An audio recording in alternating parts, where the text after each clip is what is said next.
जम्मू कश्मीर में आखिरकार कांग्रेस और नेशनल कॉन्फ्रेंस का गठबंधन यानी इत्तेहाद हो गया। लेकिन एक ऐसा वक्त आ गया था जब ये इत्तेहाद टूटने जा रहा था।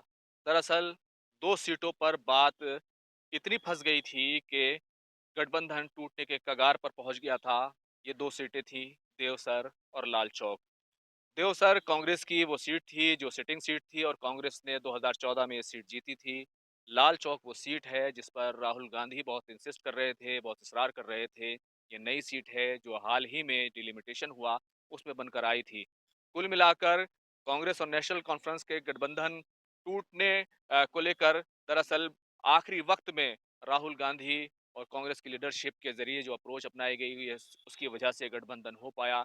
एक वक्त वो आ गया था जब कांग्रेस के ज़रिए जब 40 सीटें माँगी जा रही थी और अब्दुल्लाहज़ जो हैं, अब्दुल्ला फैमिली जो है, वो 25 से ज़्यादा सीटें देने पर तैयार नहीं थी। एक वक़्त वो भी था जब उमर अब्दुल्ला 25 सीटों से ज़्यादा ना देने को कहकर उठकर चले गए थे। 3 दिन तक बातचीत चलती रही और उसके बाद फिर भी ये मामला नहीं सुलझा।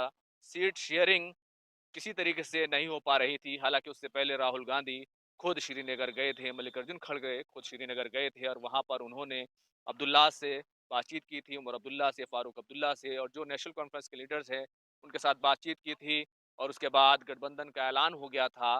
तमाम बातें हो गई थी, लेकिन सीट शेयरिंग का जो फ़ॉर्मूला है, हालाँकि वो तय तो पा गया था, लेकिन दोनों ही पार्टियाँ अपनी-अपनी सीटें चाहती थी।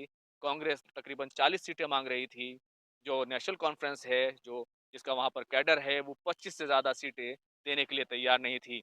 आनन-फानन में 3 दिन की बातचीत के बाद दिल्ली से पवन खेड़ा और सलमान खुर्शीद जो पहले से ही वहाँ मौजूद थे, पवन खेड़ा को भेजा गया और केसी वेणुगोपाल को भेजा गया। दोनों वहाँ पहुँचे और उसके बाद कहीं जाकर ये बात तय हुई कि कांग्रेस पार्टी 32 सीटों पर चुनाव लड़ेगी। पहले खबर आई 33 सीटों पर चुनाव लड़ेगी और 5 सीटें जो होंगी वो फ्रेंडली फाइट यानी दोस्ताना होंगी। वहाँ पर दोनों के ही उम्मीदवार खड़े होंगे, लेकिन उसके बाद फिर ये खबर आई कि नहीं, 32 सीटें होंगी और 6 सीटों पर फ्रेंडली फाइट होगी। कुल मिलाकर आप समझ सकते हैं कि किस तरीके से ये गठबंधन हुआ और किस तरीके से कांग्रेस पार्टी ने भारतीय जनता पार्टी को जम्मू कश्मीर में रोकने के लिए एक कुर्बानी देते हुए नजर आई, क्योंकि जिस तरीके से अप्रोच था कि 25 से ज़्यादा सीटें नहीं मिलेगी, एक वक्त आ गया था कि पूरे तौर से बातचीत फेल हो जाए। अब हम आपको बताते हैं, दरअसल एक तस्वीर जब सामने आई थी, जब गठबंधन में सीट शेयरिंग की सीटों का ऐलान हो रहा था, उस वक़्त तारिक हमीद कर्रा ने जब मीडिया से बातचीत करते हुए कहा कि कांग्रेस पार्टी 32 सीटों पर चुनाव लड़ेगी, 5 सीटें सीट शेयरिंग में होगी, तो पीछे से केसी वेणुगोपाल ने कहा था, नहीं, 6 सीटें जो हैं, वो सीट जो फ्रेंडली फाइट की होंगी, दोस्ताना, वहाँ पर लड़ाई होगी, दोस्ताना वहाँ पर फाइट इलेक्शंस की लड़ी जाएगी। तो इस तरीके से चीज़ें चलती रही और आखिरकार वो कांग्रेस पार्टी को जो सीटें मिली हैं वो 38 सीटें मिली हैं, 6 सीटें फ्रेंडली फाइट की हैं, 32 सीटें वो कांग्रेस पार्टी को मिली हैं, जबकि नेशनल कॉन्फ्रेंस 50 सीटों पर है। पहले नेशनल कॉन्फ्रेंस 51 सीटों पर चुनाव लड़ने की बात कही जा रही थी। 2 सीटें जो हैं वो यूसुफ तारागामी और हर्षदेव सिंह के लिए छोड़ी गई हैं। तो इस तरीके से ये पूरा एक तरीके से कह सकते हैं कि ये गठबंधन हुआ है।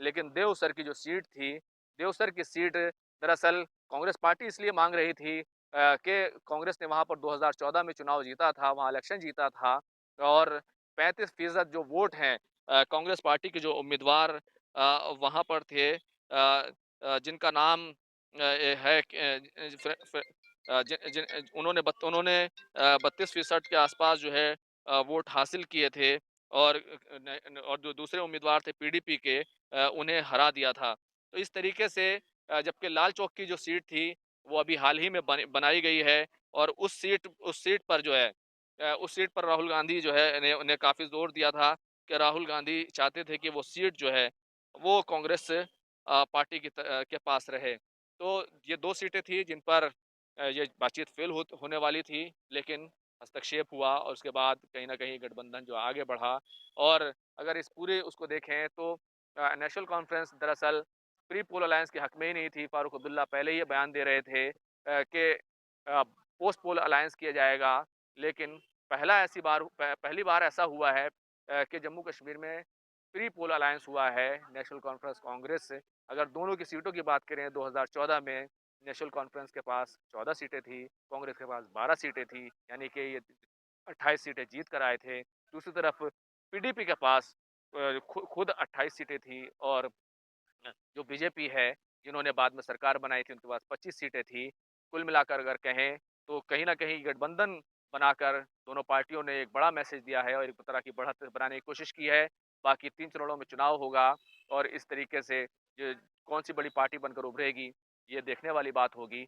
लेकिन कांग्रेस पार्टी 38 सीटों पर सीधे तौर पर चुनाव लड़ रही है, इलेक्शन लड़ रही है। 50 सीटों पर नेशनल कॉन्फ्रेंस इलेक्शन लड़ रही है, 2 सीटें इत्तेहादियों को दी गई हैं। खुर्रम शहजाद, न्यूज़ 18 दिल्ली।